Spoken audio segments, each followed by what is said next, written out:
La France, qui est un pays d'immigration et qui s'est construit grâce à elle, divise par deux le nombre de visas accordés aux Algériens. Cependant, il apporte la précision que les étudiants et le monde économique seraient épargnés. C'est une pratique qui n'est pas usitée entre États. D'abord, il s'agit d'un chantage, parce que le ministre de l'Intérieur pose un certain nombre de conditions pour revenir à la normalité, ce qu'il appelle la normalité en termes de nombre de visas attribués aux Algériens et aux Tunisiens. Parce que pour le Maroc, la France n'est pas une terre d'immigration, c'est la Belgique et la Hollande qui est une terre d'immigration, donc ils réduisent par moitié ou par tiers, cela importe peu. Faire du chantage à un pays souverain, c'est-à-dire où vous reprenez vos délinquants, où vous reprenez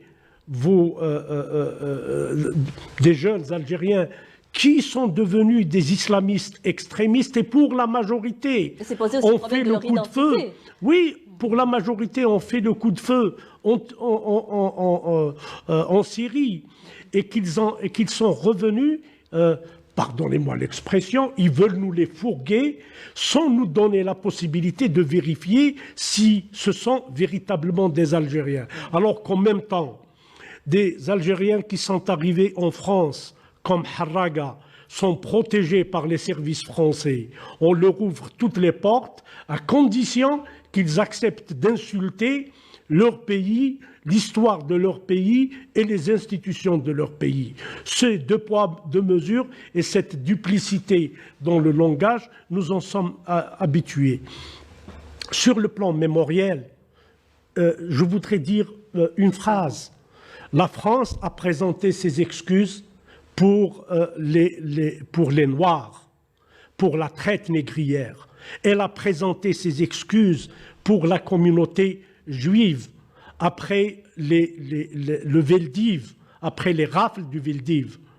Elle a présenté des excuses à tout le monde, sauf à l'Algérie et aux Algériens, parce que c'est un fonds de commerce. C'est un fonds de commerce politique. Oui, c'est ce qui se passe. Et ça va encore continuer. Je vous l'ai dit tout à l'heure, madame, 5e, éventuellement 6e République. Il nous appartient à nous, Algériens, d'aller chercher nos archives. Elles ne sont pas uniquement en France. Vous avez des historiens anglais, des historiens américains qui ont travaillé sur ces... je rejoins M. Amara quand il dit qu'il faut sortir de cette logique de verticalité.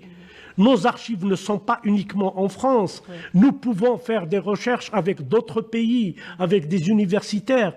Mais pour moi, cela ne doit pas relever de la politique. Il s'agit d'un travail académique, d'une part, pour ce qui est de la recherche, et il s'agit d'un travail de juristes, de pénalistes, pour aller devant, dès lors que les dossiers sont ficelés, sont prêts, par la collaboration entre les historiens et les hommes de loi, aller devant les instances judiciaires internationales pour tous les dossiers qui sont ficelés. Le dossier des essais nucléaires est largement prêt. Je discutais avec une grande avocate algérienne que je respecte beaucoup, et elle me dit que le dossier est ficelé. Je pense que définitivement, il appartient à l'Algérie d'engager ces chantiers de recherche historique et mettre l'ancienne puissance coloniale, la mener devant les tribunaux internationaux et nous occuper de politique. Nous sommes un pays central dans notre région.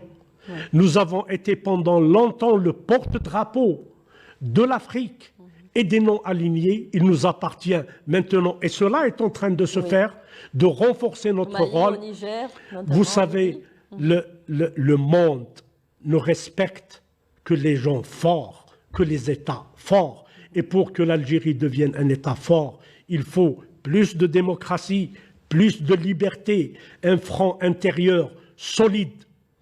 Et nous n'avons pas à attendre la bénédiction ni de Paris, ni d'Ankara. Nous n'avons pas à attendre le discours de Macron sur les événements du 17 octobre. C'est à nous de faire notre recherche et c'est aux hommes et aux femmes de la Wilaya 7, parce que la Wilaya 7 maintenant, elle compte un peu plus de 5 millions.